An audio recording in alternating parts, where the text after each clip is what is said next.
The chill of December 1965 clung to Kecksburg, Pennsylvania, a small, unassuming town nestled in the heart of Appalachia. Life here moved with the quiet rhythm of the seasons, punctuated by the clanging bell of the fire station and the murmur of neighborly gossip. Thomas, a young firefighter whose hands knew the calloused grip of an axe and the comforting weight of a hose, embodied the spirit of this community. His days were spent ensuring the safety of his family and neighbors, a duty he embraced with a quiet, unwavering resolve. The world outside Kecksburg often felt distant, its troubles mere whispers carried on the wind. But that night, the world would come crashing down quite literally on their doorstep. As dusk bled into a starless night, an anomaly ripped through the placid sky. Initial reports, fragmented and breathless, spoke of a bright fireball, a searing streak of light that painted the heavens. From Michigan to Maryland, Ohio to Pennsylvania, countless witnesses watched in bewildered awe as the incandescent object carved an impossible path. Its trajectory was erratic, its speed defying known physics, a celestial intruder that left a trail of confusion and a growing undercurrent of panic in its wake. Local phone lines jammed with calls, each voice trembling with a mixture of terror and disbelief. Kecksburg, like many towns across the eastern seaboard, was gripped by an unsettling premonition. Then came the calls to the fire station, frantic pleas for help, reporting a crash deep in the Kecksburg woods. Thomas and his colleagues, their hearts pounding in unison, responded with the urgency ingrained in their training. They navigated the dense, snow-dusted forest, the beam of their flashlights cutting through the oppressive darkness. What they found defied every expectation, every logical explanation. There, nestled amidst the fractured trees, lay a massive metallic object. It was acorn-shaped, roughly the size of a small car, its surface an unearthly bronze. But it was the markings that truly stole their breath. Strange, hieroglyphic-like symbols etched into the smooth metal, alien to any known language. A profound fear, mingled with an almost reverent awe, settled over Thomas. This was not a plane, not a meteor. This was something else entirely. Their brief moment of stunned silence was shattered by the sudden, overwhelming arrival of military personnel. Unmarked vehicles materialized from the darkness, their engines rumbling like predatory beasts. Soldiers, faceless in their uniforms, swiftly cordoned off the area, their movements precise and intimidating. Orders barked through the cold night air, demanding the local responders stand down, despite their jurisdiction, despite their role as the community's first line of defense. Thomas, fueled by a protective instinct for his town and a deep-seated respect for the truth, felt a surge of defiance. But he was outranked, outmaneuvered. The object was quickly covered with tarpaulins, secured with a chilling efficiency that spoke volumes about its importance. The next day, official statements flooded the local media, dismissing the incident as nothing more than a crashed meteor or a fallen Soviet satellite. The narrative shifted, manipulated, and witnesses were subtly then overtly pressured to recant their stories. The strange symbols, the military's swift intervention, all were swept under a rug of plausible deniability. Thomas felt an internal conflict rage within him, loyalty to the truth he had seen with his own eyes versus a chilling fear for his family's safety. He knew the power of the forces at play. As the days turned into weeks, the official story solidified. Kecksburg tried to forget, but Thomas could not. One evening, lingering at the station, he overheard hushed voices from a back room. Military men, their tones low and urgent. Advanced technology, one whispered. National security, the other affirmed. The words hung in the air, cold and heavy, planting seeds of doubt, of a deeper conspiracy that would haunt Thomas for decades to come. Before we continue, subscribe to the channel and tell us in the comments where you are watching from. The hushed words Thomas overheard that night echoed in the silent chambers of his memory, a persistent phantom refusing to be laid to rest. Decades clawed past, each year adding another layer of dust to the official lies, yet doing little to obscure the raw truth seared into his mind. Kecksburg, a town once thrust into an unwelcome spotlight, retreated into its quiet rhythms, collectively attempting to erase the extraordinary from its history. Thomas, no longer the robust young firefighter, but a man etched with the lines of time, carried the burden of that December night.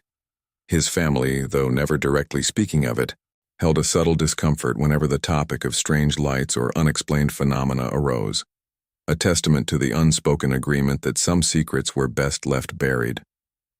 The community, too, seemed to have reached an unspoken consensus.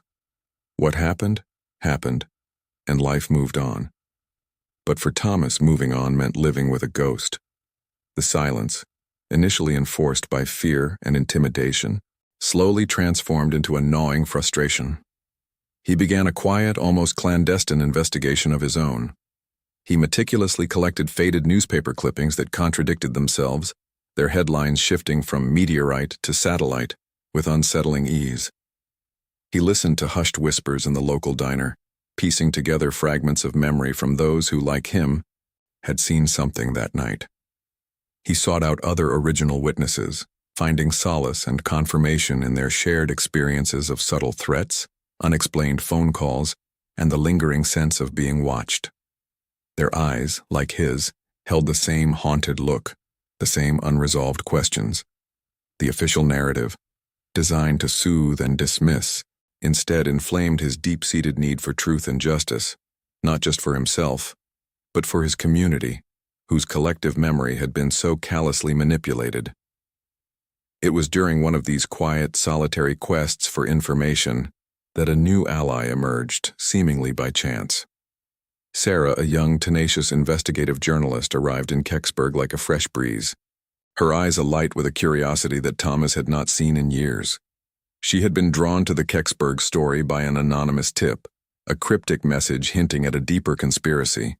Initially, her demeanor held a flicker of skepticism, the professional detachment of someone used to sifting fact from fiction. But as she delved into the local archives, interviewed reticent residents, and felt the palpable undercurrent of unspoken history, her intrigue deepened. Thomas, wary after years of silence and the subtle threats that had kept him compliant, was reluctant to trust her. Yet, something in her unwavering gaze, her genuine hunger for the truth, chipped away at his defenses. He saw in her the fire he once possessed, the courage he had been forced to suppress. Finally, after weeks of hesitant conversations and shared cups of coffee at the local diner, Thomas made a decision, a monumental shift after decades of silence. He would share his story.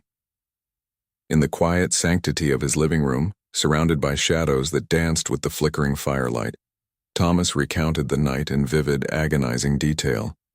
His voice, once hesitant, grew stronger with each word, painting a picture of the metallic, acorn-shaped object, the strange hieroglyphic symbols, the swift and brutal military takeover. He revealed specific, never-before-heard details about the object's peculiar glow, the precise movements of the soldiers, the chilling efficiency with which they had eradicated any local presence. Sarah listened, her recorder running silently, her initial skepticism replaced by a profound sense of shock and anger. She saw the emotional toll of carrying such a secret for so long, the weight of the betrayal of public trust that had been perpetrated against an entire town. The depth of the cover-up, she realized, was far more insidious than any anonymous tip could have conveyed. As Sarah and Thomas dug deeper, their combined efforts seemed to stir a dormant beast. The subtle warnings began. Anonymous phone calls would ring, only to hang up when answered. Sarah noticed her office door ajar when she distinctly remembered locking it. Files containing their research, meticulously organized, seemed to shift or disappear, only to reappear later in slightly different places. The feeling of being watched intensified, a cold, creeping sensation that settled in their bones. One night, a jarring noise from Thomas's study jolted him awake. He rushed in, finding a window slightly ajar, a faint breeze rustling the papers on his desk. A crucial piece of evidence, a faded photograph he had kept hidden for decades, showing a blurry image of the object before the tarpaulins, was almost gone, lying precariously on the sill. The near theft confirmed their fears. They were on the right track, and they were in grave danger. The near theft of the photograph solidified their resolve, transforming fear into a fierce determination. Thomas and Sarah intensified their search, now driven by the knowledge that their pursuit of truth had touched a nerve. They knew their next step had to be bold, a direct confrontation with the architects of the silence. Their focus narrowed to retired military personnel who had been stationed in the region during that fateful December. It was a painstaking process, fraught with dead ends and slammed doors. Many veterans they approached were either tight-lipped, their eyes harboring old fears, or genuinely oblivious, having been mere cogs in a vast compartmentalized machine. Moments of despair flickered, threatening to extinguish their hope, but the image of that acorn-shaped object, etched in Thomas's memory and now a blurry photograph, fueled their renewed determination. Thomas, once a passive victim of the cover-up, now felt a surge of purpose, a burning desire for redemption. This was his chance to finally stand up, not just for his own peace but for the integrity of his community. Their breakthrough came unexpectedly, through an obscure online forum dedicated to military history. Sarah, with her digital prowess, uncovered a post from a man named Colonel Peterson, a retired officer reminiscing about his time in Pennsylvania during the mid-60s. His tone carried a subtle undercurrent of melancholy, a hint of unspoken burdens. They tracked him down to a secluded cabin in the Appalachian foothills, a man weathered by time and, it seemed, by conscience. Peterson, his eyes carrying the weight of decades, initially met them with a wall of practiced silence. Yet as Thomas, with quiet dignity, recounted the night, his voice filled with the raw emotion of a man who had lived with a lie, something in Peterson shifted. The colonel, now guilt-ridden by his complicity, began to speak, his voice raspy with years of suppressed truth. He confirmed everything Thomas had seen and more. He revealed the true extent of the military's shock and confusion upon encountering the object, its inexplicable resilience, and the almost immediate, top-level directive to classify and obfuscate. With trembling hands, Peterson produced a hidden logbook, its pages brittle with age. This was no ordinary military record. It was his personal, clandestine account, detailing the object's unique properties, its impossible density, its self-repairing exterior, the non-terrestrial symbols that defied any known human language. The logbook meticulously documented the deliberate misinformation campaign, the planting of false evidence, and the systematic intimidation of witnesses, all orchestrated to protect a secret deemed too profound for public consumption. The emotional impact of this confession on Thomas and Sarah was immense, a mixture of validation and profound sorrow for the years lost to deception. Armed with Peterson's testimony and the damning evidence of the logbook, Sarah prepared to publish her exposé.